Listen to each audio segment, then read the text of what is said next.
A brand new Valhalla update is out now and it focuses on fixing many of the issues with the game, so that is really great. I will tell you everything you need to know in this video, including changes to the damage of the Harpoon impalement ability. We got time limited Ubisoft Connect challenges, like this really cool, and way more to discuss. So a like on the video would of course really help me out, and let's go. Every week I do a Helix credit pack giveaway here on the channel, so you can get something without paying money yourself. You can participate via the link in the pinned comment, and these giveaways are for subscribers of this channel only.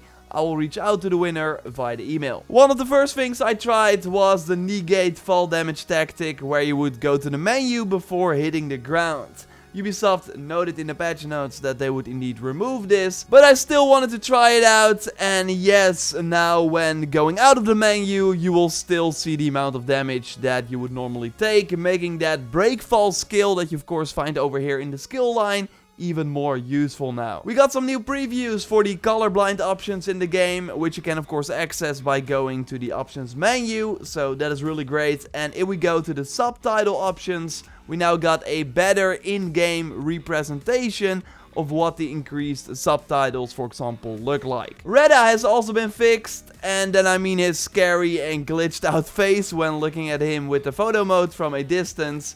Like, if you do it now after the update, he looks fine. No more nightmares. And Ubisoft also notes that daily quests will now be reset whenever the game detects that it's not possible to continue or restart the quest. The quest may then be reactivated at the Informer. So I think this is a fix to make sure that people can still do 2 daily missions per day and don't lose them, which is great. What I found is that when dying, for example, you will see the pop-up of these daily missions again.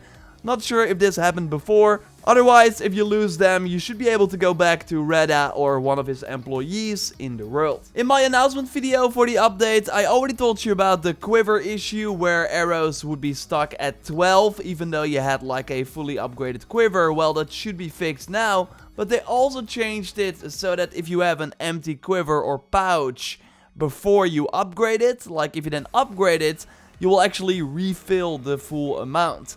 So then you suddenly got all your arrows back, which is quite nice. We tried to remove the Mary Lou outfit after the update. You of course get this in Gloucestershire after completing the main story arc there. Like, that is intended, that if you go back you always get it. But now when fast traveling out of that region, you can remove the cloak and it should be immediately removed, which is also great. Bjorn was first a Jomsviking, weirdly enough, when you would talk to him while you get him at the end of the Way of the Berserker mission that you can of course get at the Ubisoft Connect section of the game if you don't have it yet.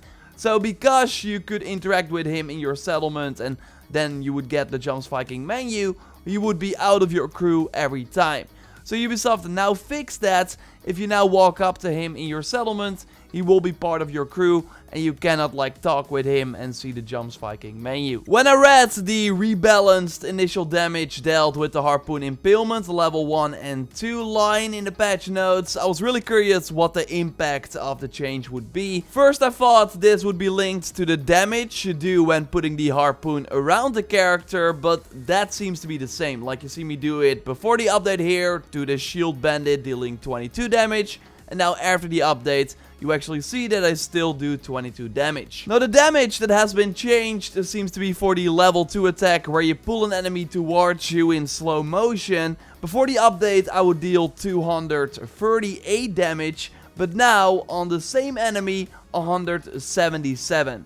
So it seems like they decreased the damage you do with the Harpoon by 25%. Like, the ability is still great though, to throw enemies against the environment or against each other. The damage was just slightly decreased. But the most impactful new thing with this update are the new Ubisoft Connect challenges that you see by going to the Ubisoft Connect section of the game. And I actually hoped that they would do this in that previous video, and they actually did. We got a community challenge now where we have to perform any kind of assassinations to get 10 opal. So this is every player in the game, and we actually already completed it, weirdly enough. So all you need to do is assassinate one target to get the reward. So kill a dummy, for example, to already claim the prize. And we also got solo challenges for recruiting a Jomsviking, which I already completed because you can of course easily do that by going to the one in your settlement. For one, you have to win a dice game and perform 50 kills by using a light shield and by just performing 100 kills in general. So you got 1 week starting every Thursday to complete these challenges, and then we get 30 extra opal per week, which is awesome. And you also get XP that counts towards your Ubisoft Connect profile, and then you get new points that you can spend on rewards. So I will totally be covering these challenges every week and tell you how to quickly complete them. They also mentioned that achievements will pop whenever the player performs an achievement related action past the unlock condition. But that's still not the case for me. Like, I want to complete this challenge where I need to be fully tattooed, which I obviously already am. So I removed all the tattoos from Eivor and then I put them on again one by one.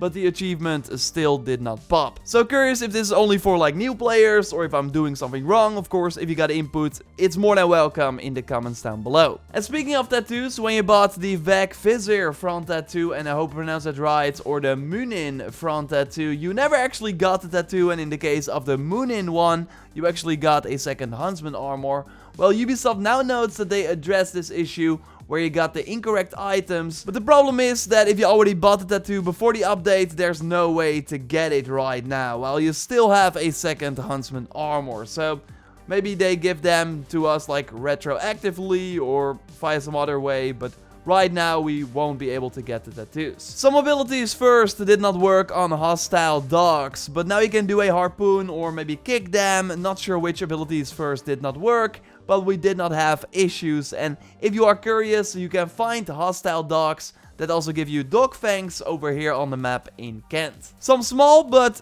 good things to know are that enemies will now not be auto-looted anymore when throwing a weapon against them that then takes them out, so you still have to run towards them to loot them.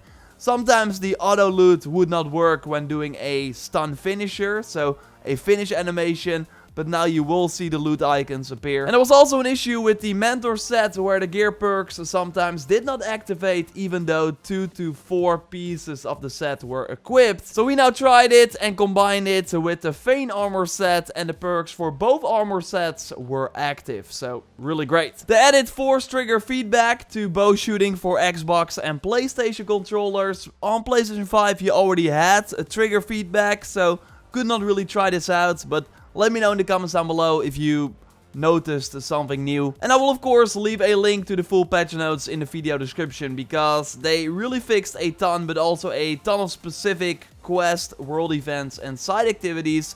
So maybe if you were stuck, check out the patch notes or just go into the game, try if you can complete it now. They at least fixed quite a lot. There is something else that I want to talk about in another video, and I also want to check a little bit more.